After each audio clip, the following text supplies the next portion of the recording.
Thank you all. Thank you. It's great to be with you. It's good to see you. It is great to see you too. I mean, you've been like on a whirlwind here. Yeah. Are you a little jet lagged or no? You know, yes, I am Okay. a little jet lagged. So we did a trip where we went to France and then to Germany, and then we went to San Diego for a family wedding, and then back in DC, and we did all that in like 7 days. So a little jet lagged, but that's okay. Well, I'm in a good place right now, Mercedes. Well, you know I got some sleep last night. Okay, good. Then we're ready. We're ready. But it's a real special day today. You know what today is, guys? It's February 20th. That means our first 30 days, the happy one-month anniversary of the Trump-Vance administration. I mean, how exciting is that?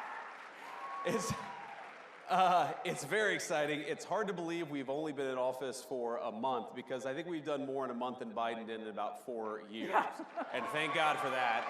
But you know, the president keeps us on a pretty breakneck pace.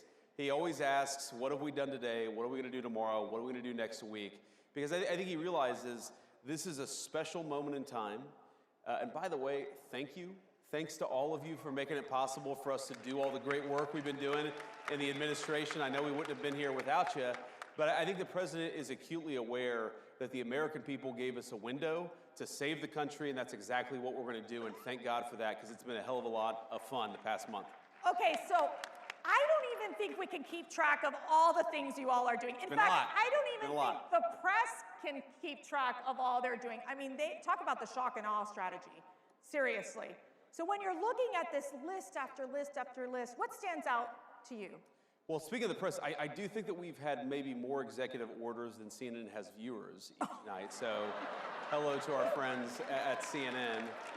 I actually think that their plan was they were going to go all in on anti-Trump and hope that he could save CNN in the same way that he did, frankly, in 2017, because nobody really watched the network until he became president in 2017.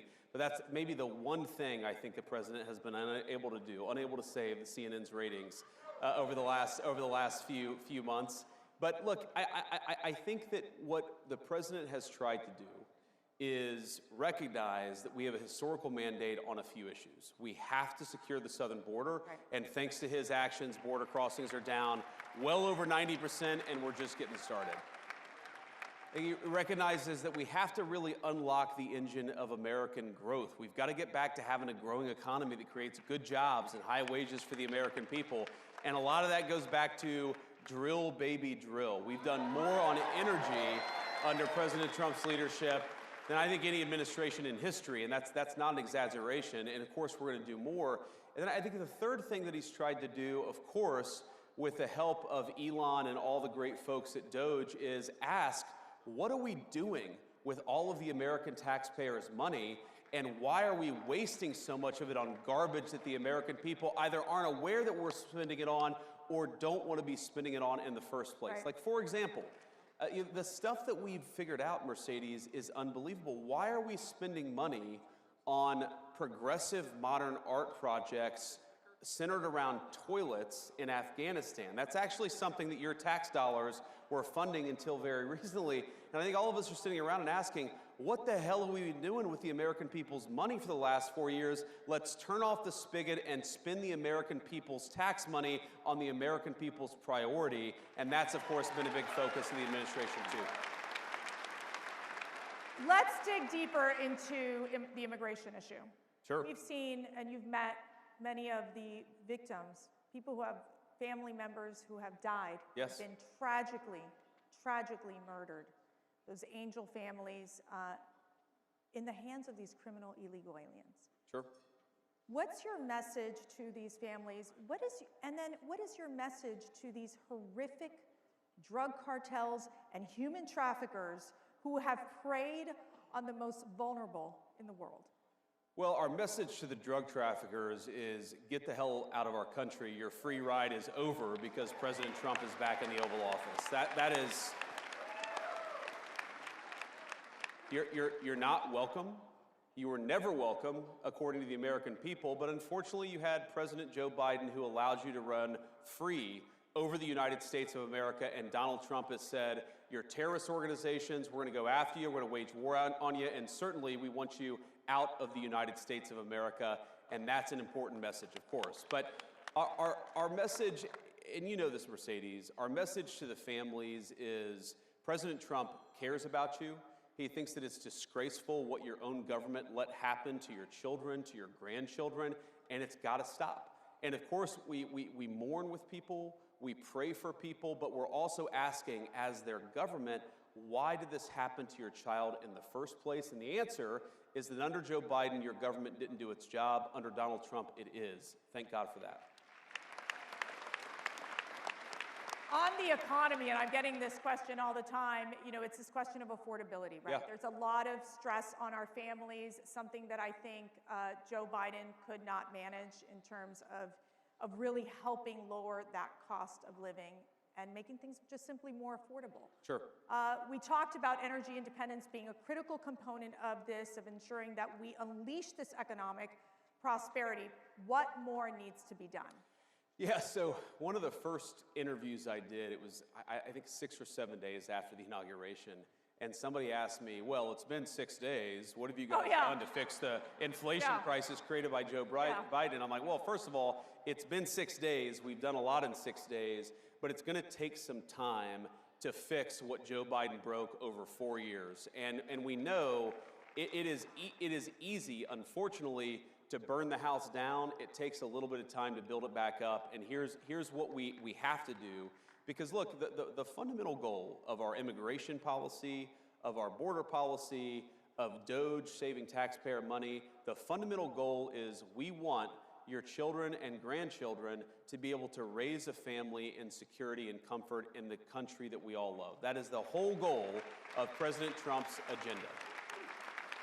Like, safety and prosperity, right? Yeah. It's pretty common sense stuff.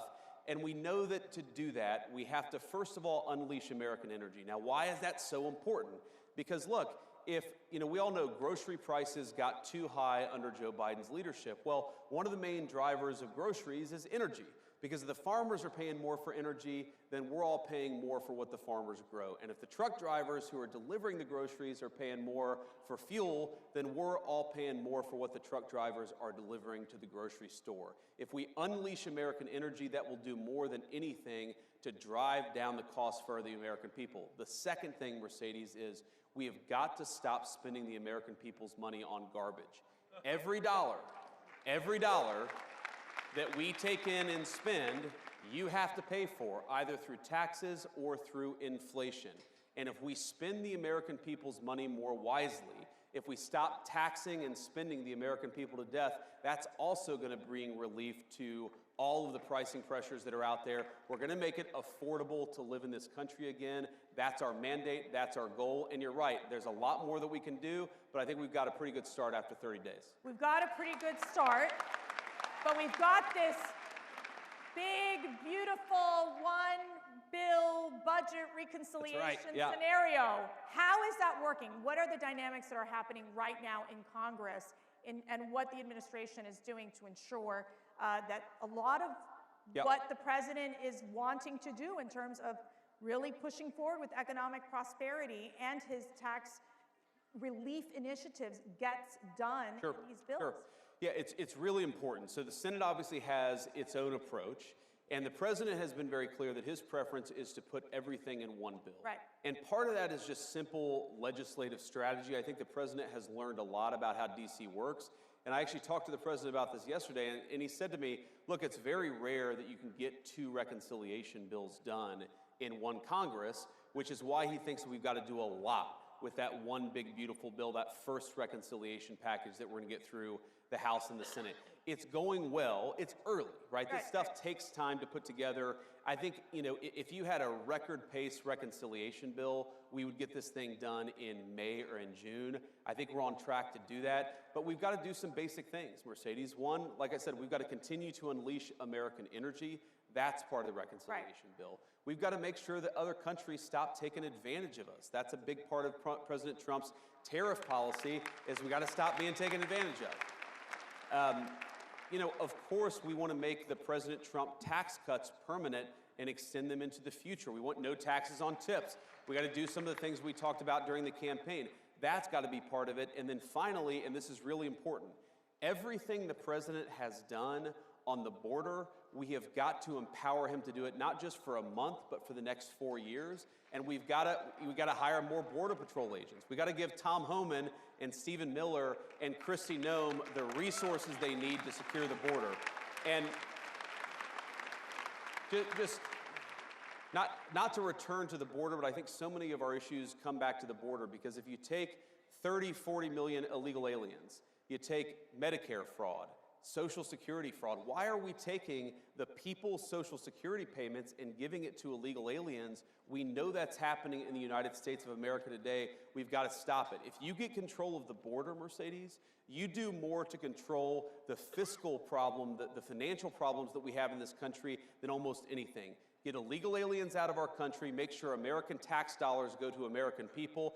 That is how you solve the fiscal crisis in the United States of America. Shifting to your incredible speech at the Munich conference. Did you all watch that? I don't know. I think they I'm really glad you guys liked it. Not everybody liked it. You guys liked it. Okay. Not everybody liked it. So,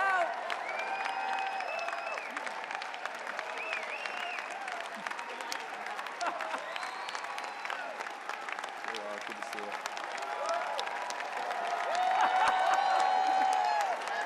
Thank you.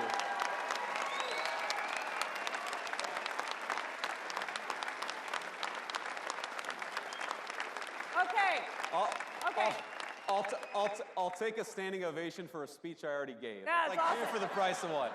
Yeah, I was going to say, here's your speech to say it again. All right.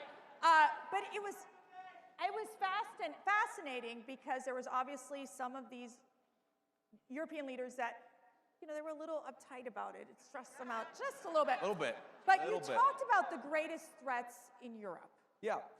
So, look, the greatest threat in Europe, and I'd say it was the greatest threat in the United States until about 30 days ago, is that you've had the leaders of the West decide that they should send millions and millions of unvetted foreign migrants into their countries. That is the biggest threat to Europe. And frankly, it remains, by the way, the biggest threat to the United States because, yes, we've got 4 years of President Trump's leadership, but I guarantee you, if the Democrats ever get power again, they're going to try to do it again.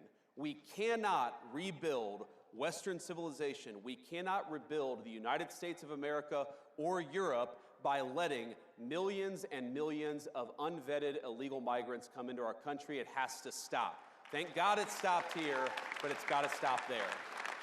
And a related issue, Mercedes, is you can't just stop it. You have to allow European peoples, and of course the American people too, to raise issues about it. Right. You have to allow free speech to debate this stuff.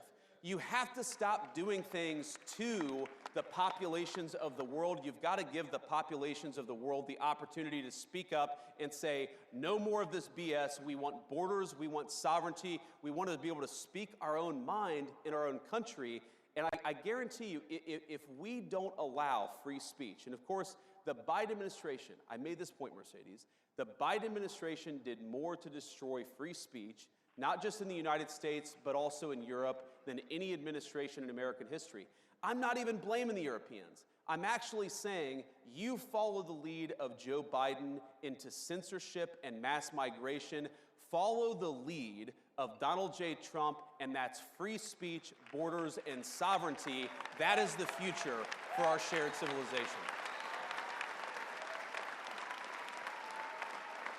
And I will tell you something that is really, truly remarkable that's happening at CPAC is, and we had our second CPAC International Summit yesterday, and we have many of these conservative European leaders with us today, where we stand in solidarity because they have an opportunity to basically make Europe great again, make Asia great again, make Latin America great again.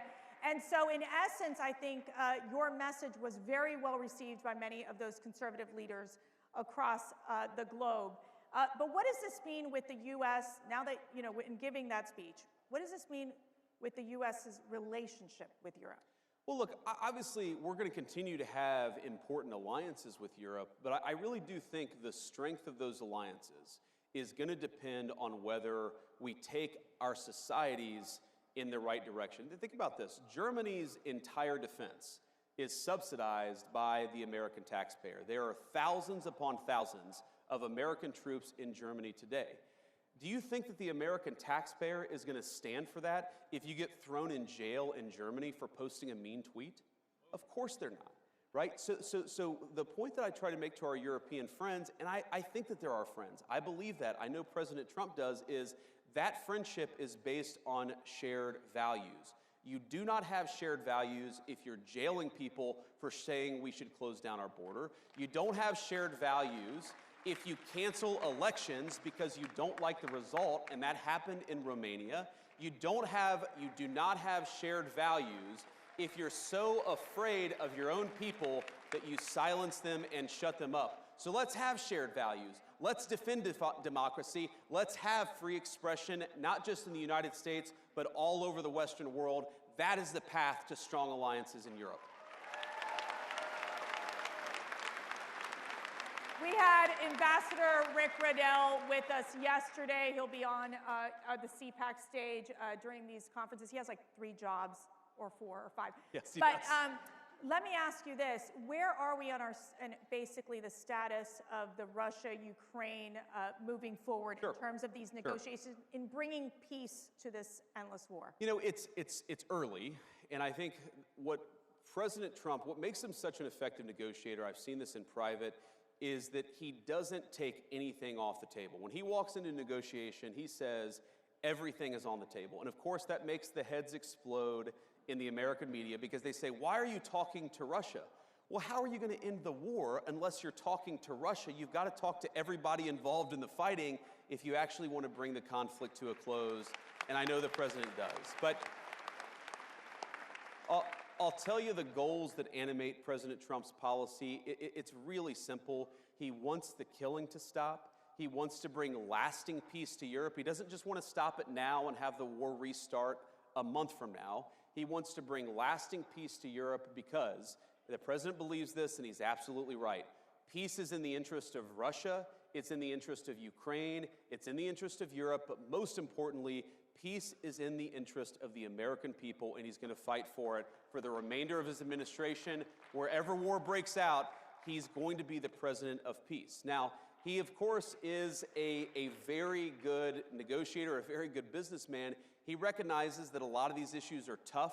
It's going to take a smart statesman to figure this stuff out, but we've got that in the White House, and I really believe that we're on the cusp of peace in Europe for the first time in 3 years because we have leadership from the Oval Office, and we haven't had it in 4 years in this country.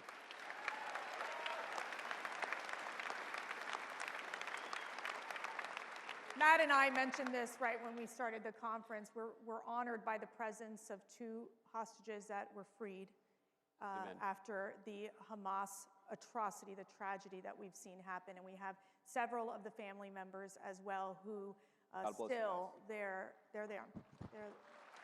Where their loved ones are still being detained by Hamas.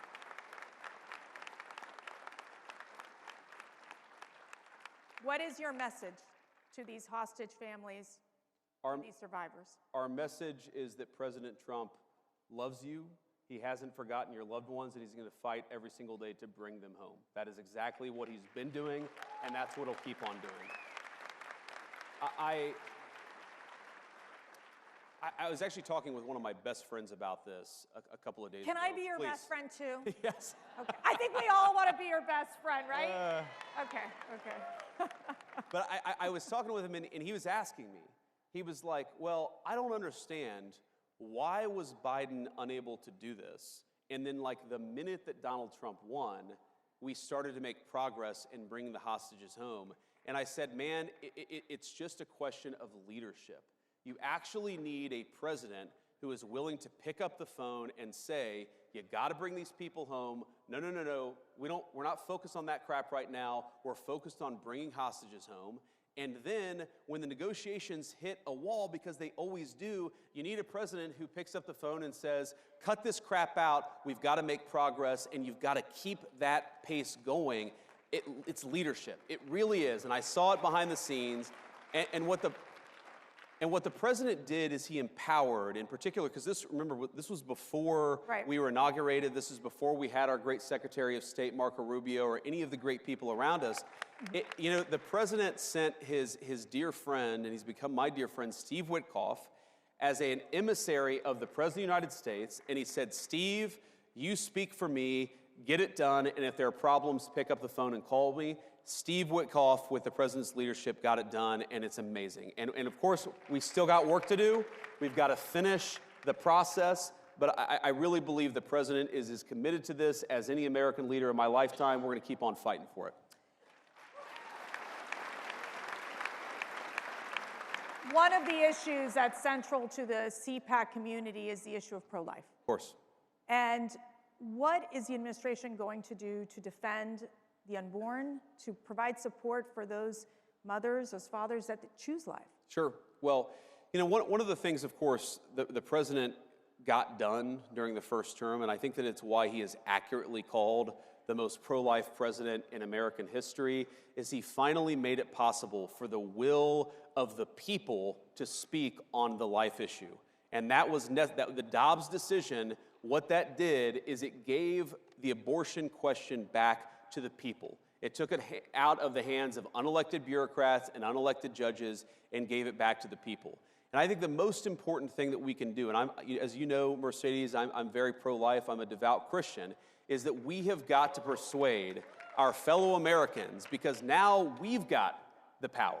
We've got the power of persuasion. We've got to persuade our fellow citizens that unborn life is worthy of protecting. It is sacred in the eyes of God, and it should be sacred in the eyes of man too. And we have to pick up the torch and fight for that every single day. And I know you guys are up for the task. I am too.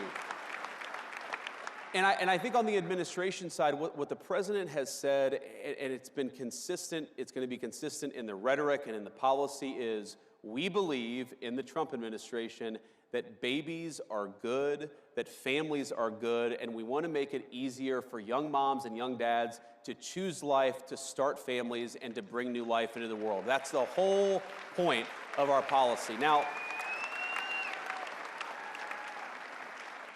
some of that, of course, is supporting our great crisis pregnancy centers at the moment of these important healthcare decisions, encouraging young women to choose life at that important moment of choice. Some of that is bringing costs down so that young moms and dads don't look to the future and a new baby and say, how can I afford this?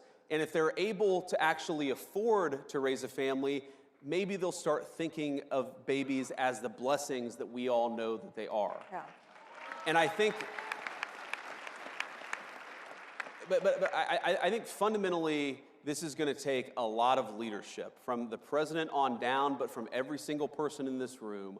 We've got to persuade our fellow citizens to stop thinking about babies as inconveniences to be discarded. We've got to start thinking of them as blessings to cherish, and that's exactly what I promise to do. So now we're going to get personal. This is going to be so fun. Your faith. Yep. Why is it so important to you? What does it mean to you? Tell us why, when you go every single day to work, how faith is a part of who you are.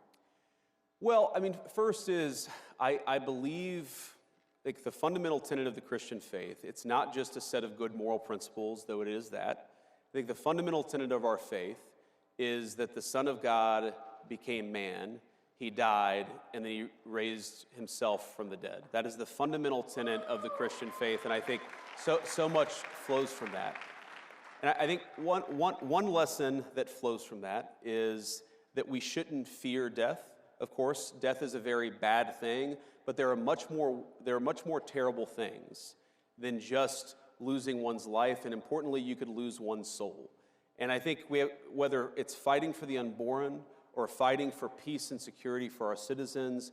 I want us to be the kind of society where my kids can grow up to be virtuous young people, can be good young Christians, of course, because that's what I'm trying to raise them to be, and that's what our public policy is trying to do. Creating the space where moms and dads can raise their children in their faith to become good young people who believe the things that I do. That is what I'm trying to create, is the space for you, of course, to raise your children as you see fit, but the space for me to raise my kids to be the kind of young people that I think they ought to be.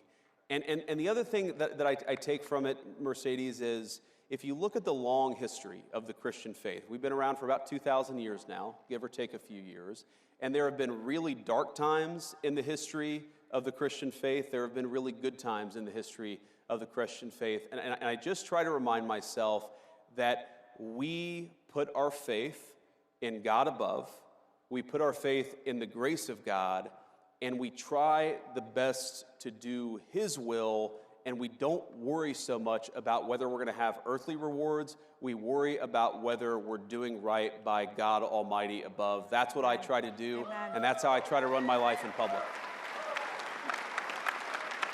You mentioned raising these children into good people and also into good citizens that Yes. can contribute to society and to the world. We had so many young people come out and support Donald Trump Yes, we did. and J.D. Vance And thank you. this past election. So what is your message? And what is your message to the young men? You know, I guess my message to young people generally is we're trying to make your life better. And that is the simple thrust of President Trump's policy is we want you to be able to buy a home. We want you to be able to work a good job. We want you to be able to raise your kids, like I said, according to the values that you believe in. And we want you to be able to build a nice life in this country that all of us love. That is what we're trying to do. And, you know, you guys more than anybody, more than me, I'm talking about people under the age of 30 in particular, you guys are going to have to deal with the consequences of good policy or of bad policy for much longer than the rest of us. And I want you guys to think about the future and ask yourself, do you want safe communities? Do you want a prosperous life? Do you want to be able to work a good job? Or do you want that job shipped off to China or somewhere else? We're fighting for you every single day. We want you to help fight for us because we've got to win. Not just the policy battles of the next couple of months. We've got to win the midterm elections in a couple of years. We need you. We recognize that we need you, and we're fighting for you every single day. And I think, you know, you asked me, you know, my message to young men is I think that our culture sends a message to young men that you should suppress every masculine urge. You should try to cast aside your family. You should try to suppress what makes you a young man in the first place. And I think that my message to young men is don't allow this broken culture to send you a message that you're a bad person because you're a man, because you like to tell a joke, because you like to have a beer with your friends, or because you're competitive. It's...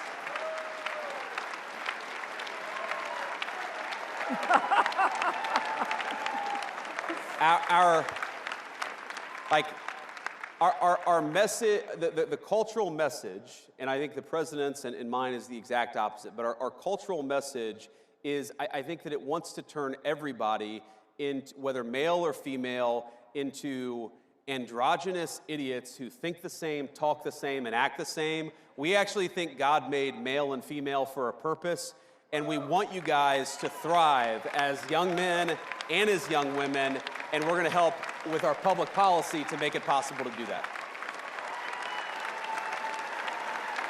And by the way, I actually think, Mercedes, this is the thing that President Trump, this is why the media went after him so hard, is because, you know, when I think about, like, what is the essence of masculinity, you could answer this in so many different ways, but when I think about me and my guy friends, we really like to tell jokes to one another. Like, we like to laugh. If you think of all the movies that were really popular. Are you saying you're pretty funny? I try to be. Okay, President Trump, who's funnier? Who's funnier? President Trump. All right, there you go. Let's be honest. There you go. He's got the best sense of humor of any American political figure. But I think this is why young men in particular are so, they're so inspired by President Trump, is because he doesn't allow the media to tell him he can't make a joke or he can't have an original thought. President Trump just says what's on his mind. That's a damn good thing, and it's a good example to set for young men in American culture. I always tell my 5 daughters, so I don't have any sons, but Matt and I, we have 5 beautiful daughters, and I always say, the most important decision you'll ever make is who you marry. That's right. Always who you marry. And you made a very important decision in marrying Usha. I did. And I married up. She is a beautiful second lady, and I want to know, what is the best advice Usha has given you? Well, one This is so fun. Okay. This is going to be very personal. One piece of advice she gave me like a week ago was, you should be nicer on social media. I don't know that I'll take that advice. Some advice is good. Some advice is, can be good, but you don't have to always take it. You sound like my husband. The best advice Usha ever gave me, when it comes, she gave me so many good life advices, or pieces of advice, but the best advice she gave me when it came to politics is, don't let them filter you. And in politics, you've got consultants, and you've got media professionals, you've got pollsters, you've got a lot of people who try to tell you what to say, or how to behave, or what to do. And Usha just said, just be yourself, be authentic, go out there and say what's actually on your mind, maybe a little nicer from time to time. But I think that's the best advice that she gave me, and that's why we take our kids everywhere, and that's why I'm not afraid to make a joke on social media, even if it's sometimes a dad joke. I forgive me, all of you who don't like dad jokes, but you just got to be yourself. Yeah. And I think that's President Trump's superpower in American politics, and that's probably the best advice Usha ever gave me, at least on politics. Okay, last question. What inspires you every day? Well, one is my family, right? I'm blessed to have a 7-year-old, a 5-year-old, and a 3-year-old, and I can't help but see the country through their eyes. And when we were on the campaign in particular, and we would take our kids with us, all of my kids, when we were about to land in some new place, they'd all rush to the window of the plane, and they'd look out, and they'd say, "Oh, Dad, this looks so cool." Like, the beauty of the Arizona cactuses and Arizona deserts. Or, we'd be in Texas for a fundraiser, and they'd be like, "Oh, my God, like, look at just all of that open space," right? Or we'd be in North Carolina and say, "Oh, look how beautiful the Green Mountains," right? This idea of these beautiful green mountains of Appalachian, North Carolina. We love North Carolina. And I guess what inspires me is you can't help but be hopeful and energetic and optimistic about this country when you see it through the eyes of a child. So I hope I never lose that perspective, because it does inspire me every day. Well, Mr. Vice President, you inspire us every day. We are praying for you. We are praying for your family. We are praying for this incredible administration, for, of course, President Donald Trump, and we are honored that you are here with our CPAC family. And I'm honored to be here. Thank you. Thank you so much. Thank you all. I love you guys. Thank you.